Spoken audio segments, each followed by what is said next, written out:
مين فينا مش ملاحظ كميه التشتت اللي احنا بقينا فيها دلوقتي؟ انت ما بقتش محتاج ان انت تدور على اي حاجه، مجرد بس سكرول على الموبايل هيطلع لك كميه معلومات كتيره جدا، سواء انت محتاجها او مش محتاجها. لو قعدت تتكلم اي حد الناس كلها بقى عندها معلومات، لكن المشكله دلوقتي انت عارف تطبق او تستفيد من الكم الهائل من المعرفه ده؟ احنا بقينا دلوقتي بالظبط في زمن التشتت، من كتر المصادر حواليك ما بقتش عارف ايه الحاجه اللي انت محتاجها وايه الحاجه اللي مش هتفيدك. قبل كده الناس كانت بتتعب جدا عشان تلاقي المعلومه، وده اللي كان بيخليهم يتفننوا قوي عشان يطبقوها. وكلامنا النهارده عن التركيز الفائق، كيف تكون اكثر انتاجيه في عالم من التشتت، للكاتب كريس بيلي. واول ما شفت عنوان الكتاب وبدات اقرا فيه افتكرت حدث مهم قوي حصل في حياتي، من الامتحانات الصعبه والمهمه قوي اللي عدت عليا في حياتي، واللي بعدها فعلا بيبقى فيه نقله مهمه قوي في تاريخ الوظيفي، هي امتحانات الماستر. عارفه ان امتحانات الماستر او تاريخ الوظيفي مش مهم بالنسبه لك، والحقيقه برضو ان هو عدى عليه فتره، لكن انا هتكلم هنا وهركز على ان ازاي قوه التركيز خلى الفتره دي تعدي بطريقه انا ما كنتش متخيلها. وانا من الناس اللي مش بحب السلك الجامعي او اي حاجه تخص الجامعه، حقيقي تحكم النفس بالنفس ده حاجه رهيبه ومش بتحملها ابدا في حياتي. وكان بروتوكول الجامعه وقتها بيجبرك ان انت لازم يبقى فيه فاصل ما بين مناقشه الرساله وامتحان السكند ما بين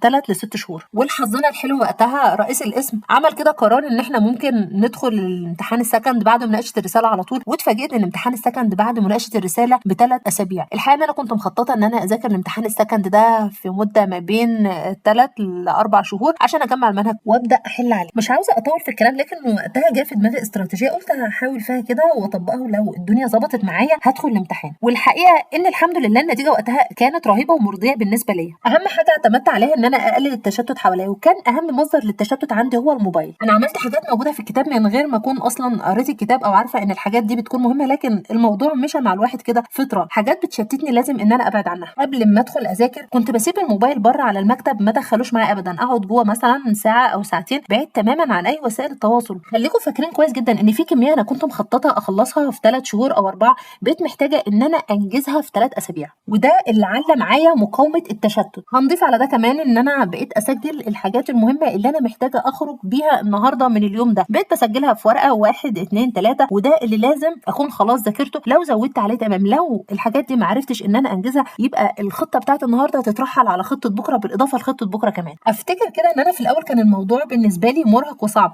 لدرجه ان انا في اوقات كنت بحس ان انا بحارب، وكان اليأس كتير بيجي لي ان انا خلاص مستحيل ان انا الحق اخلص او ادخل الامتحان. الحمد لله وده كرم من عند ربنا، لما ركزت كويس جدا خلصت في 3 اسابيع ورجعت، والحمد لله كمان جبت تقدير. كاتب هنا بيقول لنا انت متخيل ان عقلك ده زي العربيه اللي محتاجه وقود؟ يعني تخيل كده في الوقت اللي انت بتحط فيه بنزين للعربيه علشان تمشي، عقلك كمان محتاج ان انت تحط فيه بنزين، بس بنزين من نوع تاني خالص. واللي مش قادره اتخيله فعلا ان انا ازاي او اي حد ممكن اول ما بيصحى من النوم بيمسك الموبايل وبيقعد كده يسكرول فيه، ممكن يلاقي مسج هو مش حابب يشوفها على الصبح مثلا فيها التزام او تغيير مواعيد او اي حاجه هو مش حابب يشوفها اول ما يصحى من النوم، او مثلا اتصال من حد هو مش بيحب يكلمه او اساسا مش بيحب يفتكره. انت كده بالظبط بدل ما توفر طاقتك في التزاماتك والحاجات المهمه اللي عندك طول اليوم اهدرتها على الفاضي في حاجات مش مهمه ضايقتك واستفزتك. وده اللي بيعمله التشتت بالظبط، بيضايقك وبيخليك عصبي وبيوترك، بدل ما تكون مركز في حاجه او حاجتين او 3 بتكتبهم من اول اليوم وتركز عليهم طول يومك، والحاجات اللي حواليها بتبقى فرعيه، لا انت بدات يومك بالحاجات اصلا اللي مش مهمه. جرب كده ان انت تركز في اكتر من حاجه. الغريب ان العقل بتاعنا بيتشتت قوي لو انت الزمته باكتر من مهمه. الغريب بقى في الموضوع وانا قاعده اتكلم دلوقتي عن موضوع التشتت ومركزه جدا، افتكرت ان في مسج على الواتس كنت محتاجه ان انا ارد عليها. الحقيقه ان انا مسكت الموبايل وقعدت اقلب في المسج عشان اوصل للرقم اللي انا عاوزاه، لقيت حد كده في النص مكلمني رديت عليه، ولحسن الحظ بقى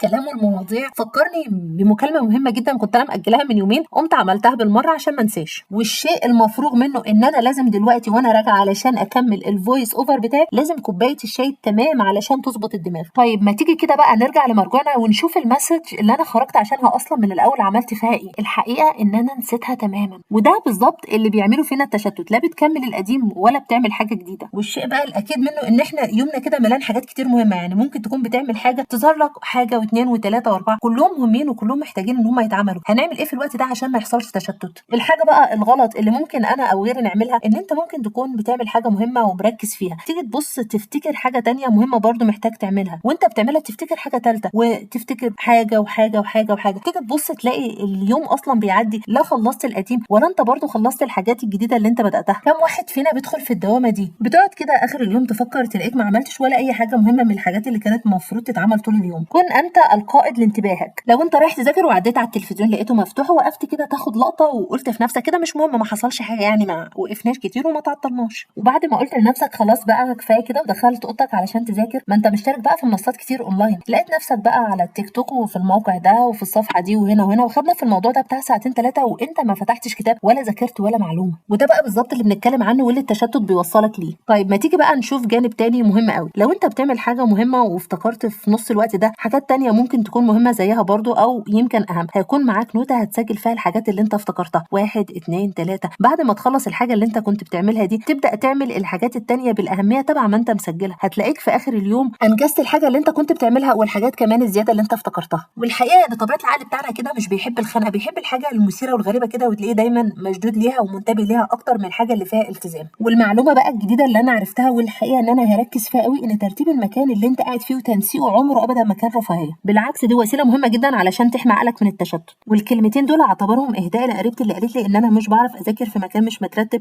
او واسع عليا، بحس ان انا اتشتت وتهت عن المذاكره. لقيت الكلام اللي هي قالته موجود في الكتاب هنا، بس ممكن تكون بس الصياغه مختلفه شويه. ولحد هنا هوقف الكلام المره دي عن التركيز الفائق واكمل المره الجايه. ولو حبيتوا المعلومه تابعوني علشان كل يوم نتكلم عن معلومه في كتاب.